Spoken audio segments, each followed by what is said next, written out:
Hi guys, welcome to another episode of Tamsin Has an Idea.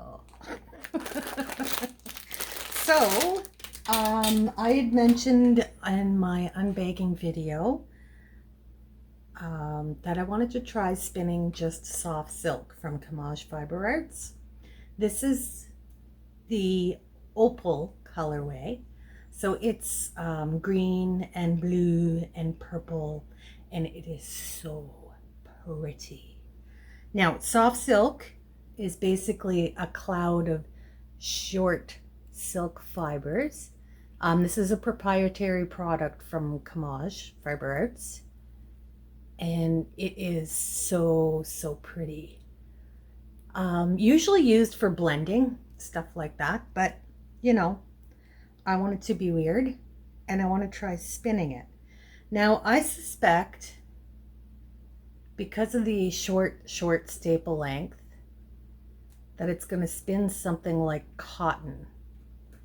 We may have to card it into Rolex for ease of spinning, but I am going to try spinning straight from the cloud. And I see I have it all over me, so I'm going to get a pillowcase to use as a lap cloth while we're trying this. I'm going to reset you, set up my wheel, and we're going to give this a go. It may be an epic fail, so you might want to keep watching. It might be good for a laugh. All right, so I have my fiber here in my lap. I'm just going to grab a little bit of the purple. Oh, I didn't thread my wheel. Bobo behind me is climbing the chair. I don't know if you can see this, but oh, you can probably just hear him. He's such a little weirdo, and he likes to just be near Mom. He's not a cuddler, at least not an up-close cuddler. He likes to sit beside me or just sit near me and observe everything I do. Now, this is probably going to take a fair bit of twist. So, I am going to adjust my wheel a bit here. I need to move that up just a smidge. A little more. There we go. All right. Let's see if we can spin with soft silk. Just straight from the cloud. I don't see why not.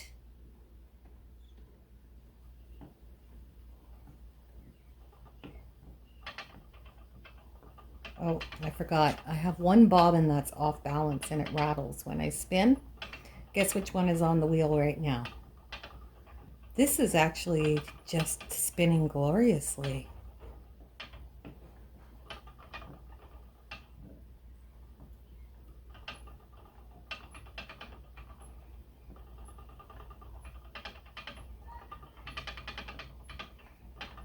Now I am getting little silky neps in there, and that's exactly what I wanted.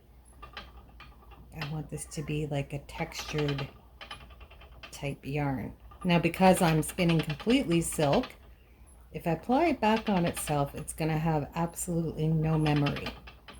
But I think that this could be a gorgeous plying fiber to ply with some wool, maybe a white wool.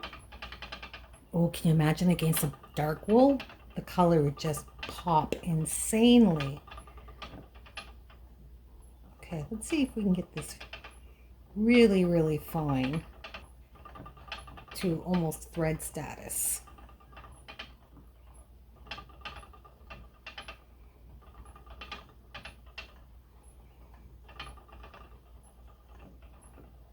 Oh yeah, we can get this super fine. I'm finding this easier to get to cooperate than I do silk roving sometimes. All right, let's have a look and see how we're doing for strength. It's pretty good. See how we're doing for twist. All right, so my consistency on thickness is not terribly great, but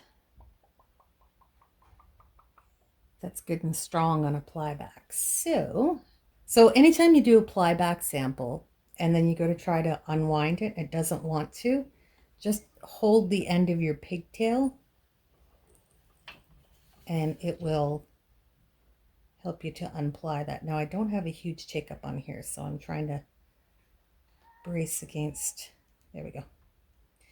So as long as you pull on the end of that pigtail, it takes the tension off the ply and then you can unply it. So this seems to be working quite brilliantly.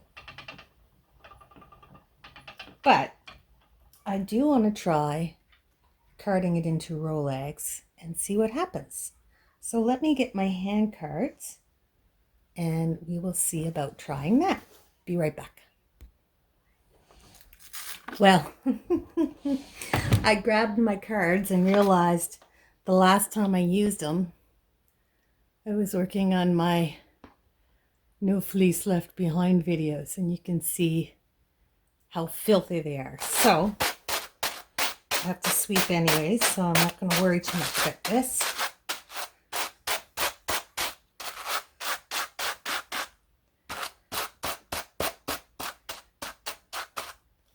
The last of that wool out of there, because that'll hold on to the dirt. And flip them upside down.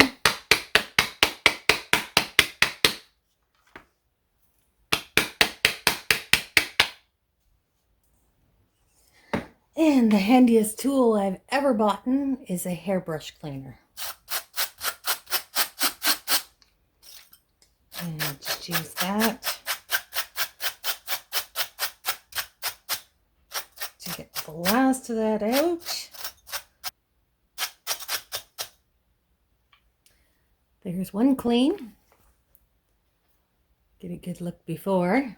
So I wanted to make stripy roll eggs. So I'm going to lay out my colors in 3 patches. Oh, and apparently the neighbor has decided it's a good time to whippersnip. So pardon the noise.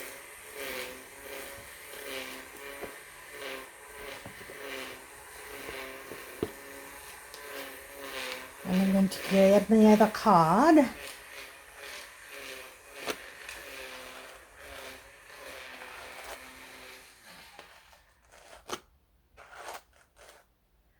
Now, because I want to keep my strips in the same order, if I now moved my fleece over, you can see that my colors would end up opposite.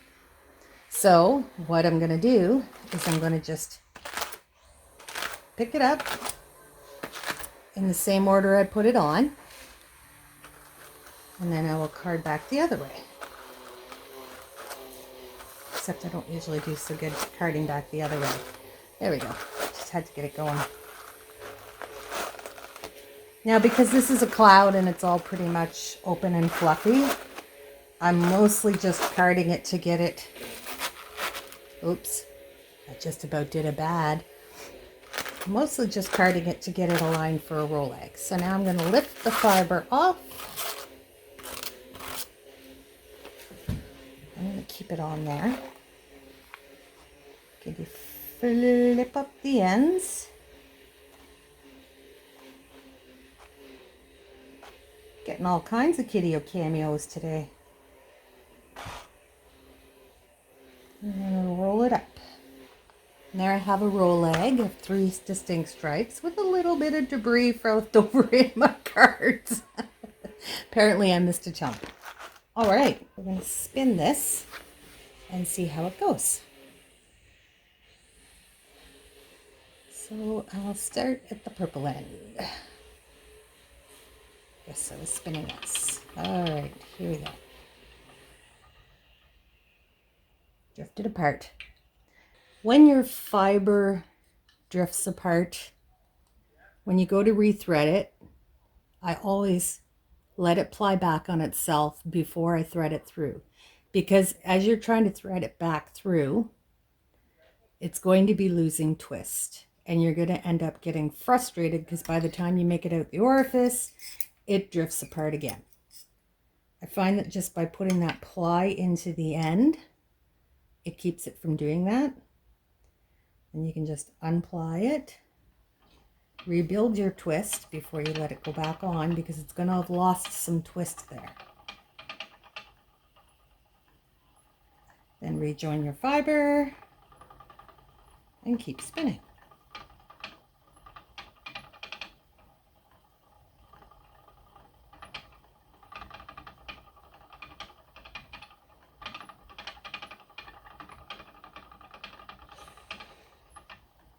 Now I'm definitely getting less control with this woolen draw.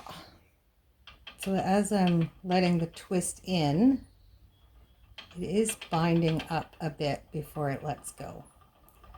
Probably be wiser to do this from the cloud, but there we go. And we will wind it on. So you let a pinch here to stop the twist from going into the fiber. And it's kind of like a pinch and release. So it's something you have to kind of develop a feel for. Draft it out. And then if you get little slubs, you got to draft it out till they loosen up a bit. I'm actually going to leave those little slubs.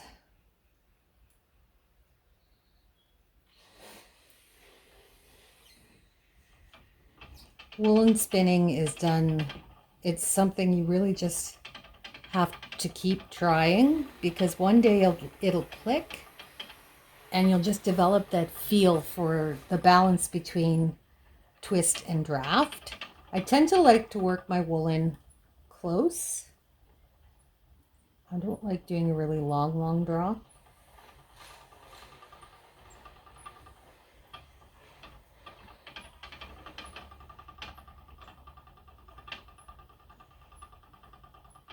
There we go.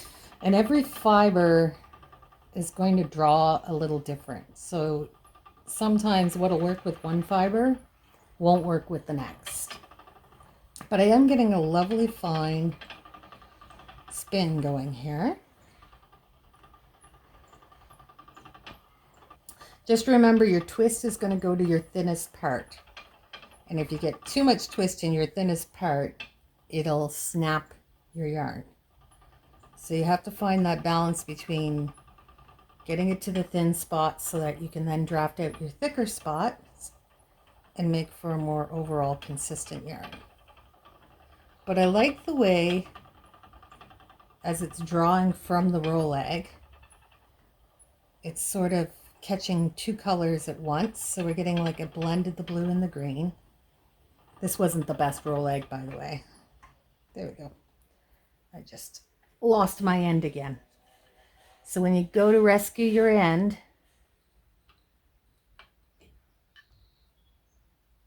take it and let it ply back on itself before you try to feed it through, so that your twist doesn't keep escaping and your yarn keeps snapping or drifting apart until you're so frustrated because you can't get it back on your wheel, and then bad words ensue.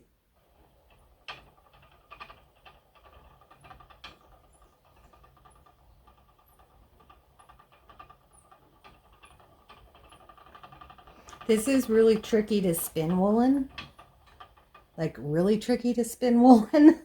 I'm not a real woolen spun expert, but this stuff is very slick.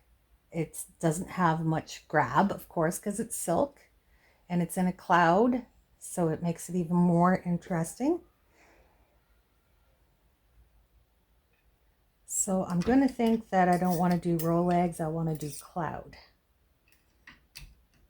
Pretty much for sure. How you doing, Bubbo?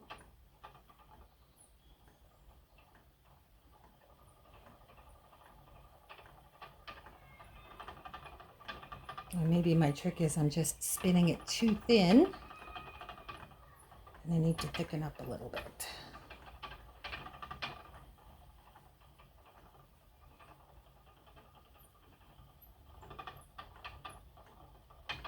And of course, if you're spinning woolen, you have to embrace perfectly imperfect. There we go.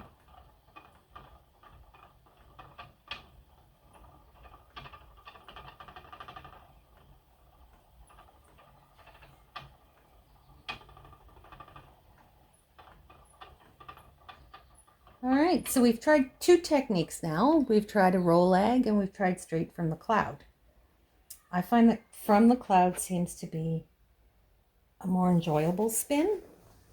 So I think what I'm going to do is take a bit of purple, bit of blue, bit of green, and I want to just fluff them up a bit. So I can just pick the fibers open, add a bit more of this, just kind of open up that cloud a bit more, just because it got a little bit compacted in shipping and stuff, as to be expected. Shouldn't say compacted, it's just, you know, fluff it up, make it feel better.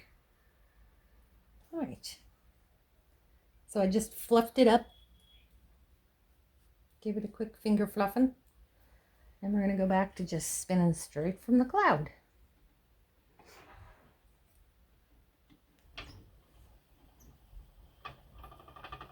But we're going to try doing a more woolen spin right from the cloud.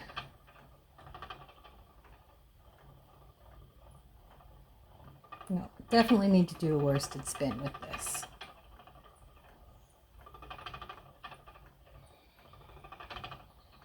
We're still going to get character with those little silk naps that are in there, which are beautiful, absolutely gorgeous. You can just kind of switch your way around the cloud.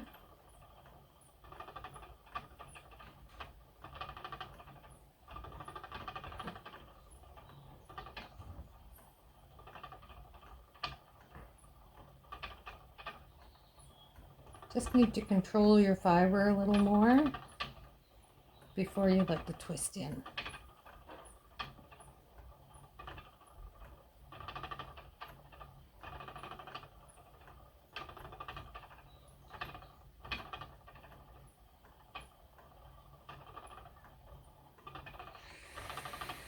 But this is spinning up so lovely. I think what I will do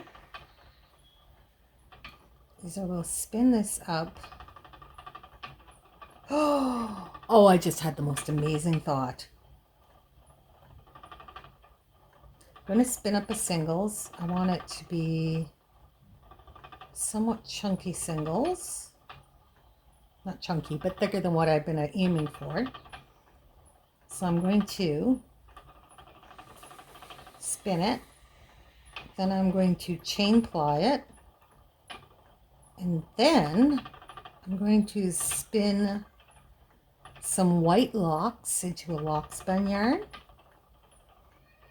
and ply it with this, like I did in my Gotland,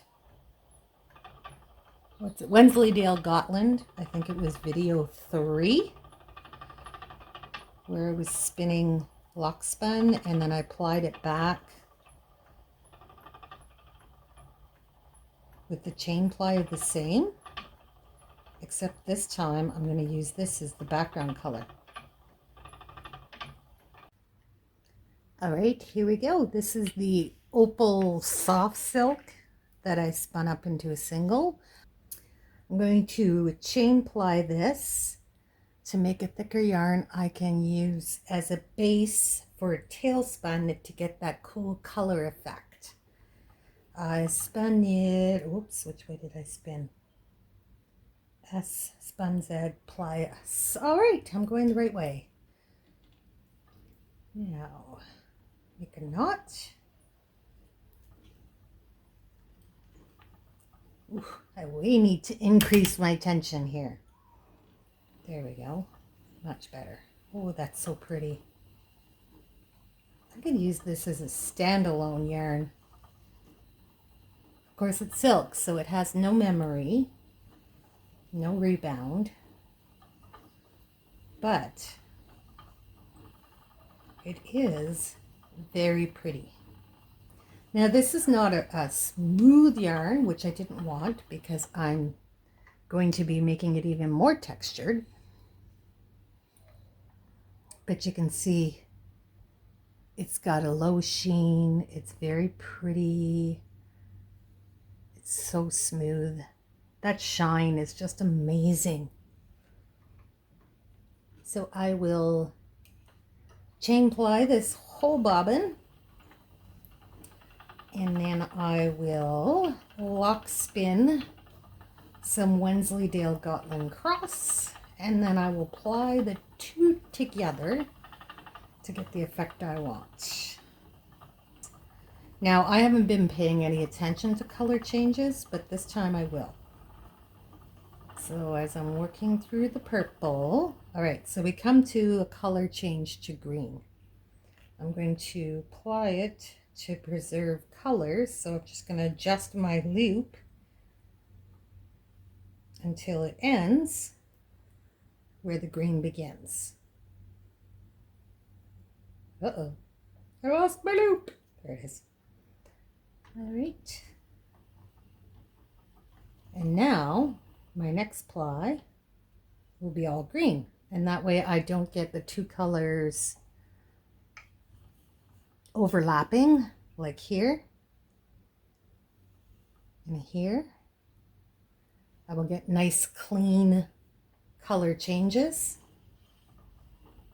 which, I mean, it's again dealer's choice. You can have clean color changes, or you can just have color changes that blend together. It's entirely up to you and how you want to spin it. Personally, I like both ways. I don't have really strong opinions on most things. It's always a maybe or yes, no. For this situation, yes. For that situation, no. It's all a matter of what you prefer. And with me, it's always, what project am I working on? What can I see this being when it's done? Here we have a lock spun from the Wensleydale Gotland cross. This is my Soffsilk chain plied. And now I am going to ply them together. Last spin on both was S, so now we are going to ply Z.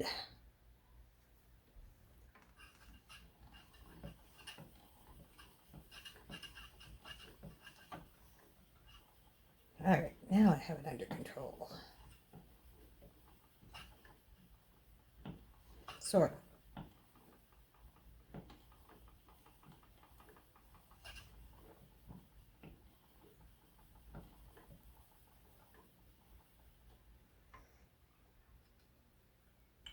All right, so this is what it looks like. I'm loving it. It's got that hit of color backing the cloud of the white fluffiness. I think it is looking delicious. Can you say a yarn is delicious? Regardless, I am really loving the way this is turning out. So I'm going to keep plying this.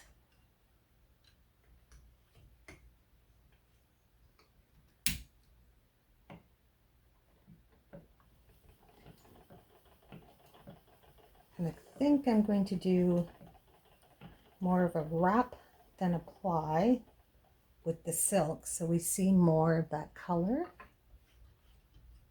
and we won't lose texture on that.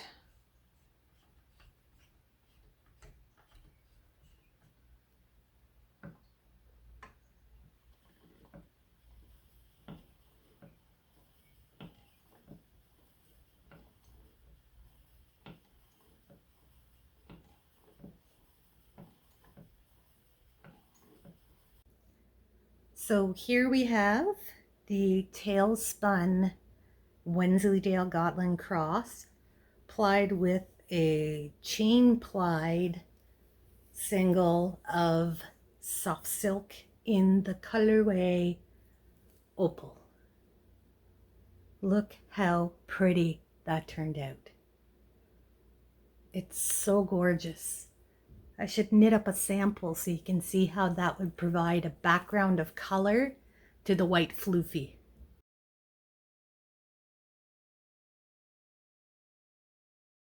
Because it is stunning, even if I do have to say so myself. I don't have a problem with saying, yeah, I like how this turned out. I just absolutely love this. And I may have to make more. Of course, I am out of the